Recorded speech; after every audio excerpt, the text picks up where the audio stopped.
A gente desenvolvia no laboratório muitos métodos que eram eletroquímicos, baseado em medir corrente elétrica a partir de uma reação química na superfície de um determinado metal, né, que é o que a gente chama desses métodos eletroquímicos. Então, o William queria desenvolver métodos eletroanalíticos, que então está dentro dessa definição de medir corrente elétrica a partir de reações químicas, para algumas drogas de abuso em fluidos biológicos. É isso que assim começava o projeto. Uma das grandes vantagens da eletroquímica é que ela é uma técnica muito mais barata do que as técnicas convencionais, técnicas cromatográficas, técnicas de espectrometria de massa, que são equipamentos grandes, caros. Ela tem uma boa sensibilidade. O que eu quero dizer com sensibilidade? Ela consegue determinar concentrações baixas. Muitas das aplicações você precisa saber detectar, quantificar, saber se tem a presença desde quando tem pouco.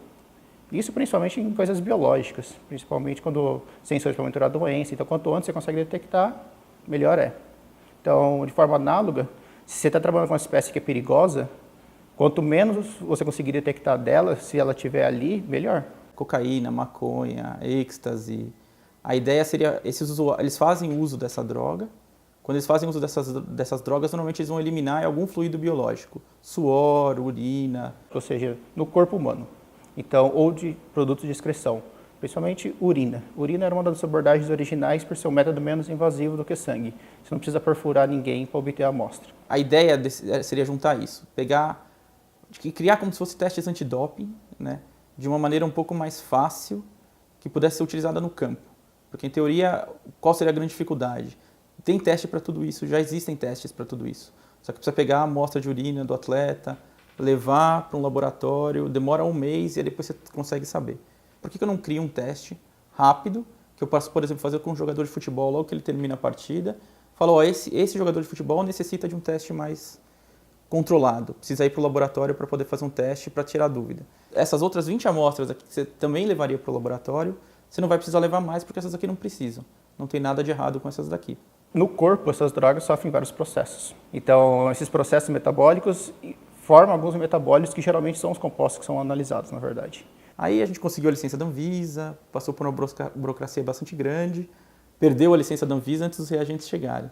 Então aí a gente decidiu, falou, olha, vamos dar uma olhada no seu projeto, o que a gente pode fazer diferente. Enquanto isso, foi desenvolvendo métodos paralelos, outras alternativas, como alguns compostos que são conhecidos como adulterantes dessas drogas, compostos que os traficantes, os fabricantes dessas drogas ilícitas acabam adicionando nessa amostra, visando diluir, mascarar essa adulteração. Esses compostos são parecidos, têm características farmacológicas parecidas, mas estrutura já é um pouquinho diferente, características químicas são um pouco diferentes desses compostos. Então seria assim, dar dormência no nariz, então procaína é um anestésico, então quando ele cheirar a droga, ele vai ficar com o nariz dormente, aí ele vai achar que é cocaína, mas é procaína. O motivo, o viés principal de analisar essas adulterantes de drogas não é o controle de qualidade dessa droga, não é saber se aquela tem uma boa procedência ou não.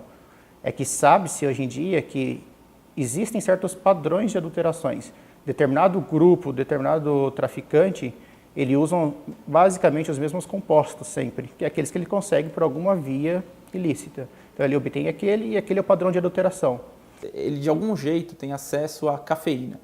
Cafeína é fácil, não é só pegar, não seria como se pegasse o café e misturasse na droga, mas ele precisa ter o princípio ativo cafeína, que é um pó branco. Então o que ele faz é pegar esse pó branco e mistura na droga, por exemplo, cocaína, que também é um pó branco. Então ele normalmente faz do mesmo jeito sempre.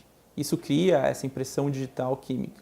Então, por exemplo, se com os dispositivos que o William desenvolveu, a gente chega lá num determinado local, numa cena do crime, aqui tem um pó branco. Então, nesse pó branco, a gente consegue falar, olha, esse pó branco é cocaína, se fizer um primeiro teste colorimétrico. Além de ter cocaína, tem cafeína. Então, muito provavelmente, esse tipo de droga veio desse grupo de traficantes e não desse outro grupo. Então, eles põem compostos que causam algum efeito similar à droga e que tem um custo mais baixo que a droga. Então, muitos produtos farmacêuticos têm essas características. Se você consegue ter um screening, um rastreamento dessas amostras de drogas, você pode começar a saber qual é a origem dessa droga, a origem geográfica. Então, é uma forma de você auxiliar a polícia nesse sentido.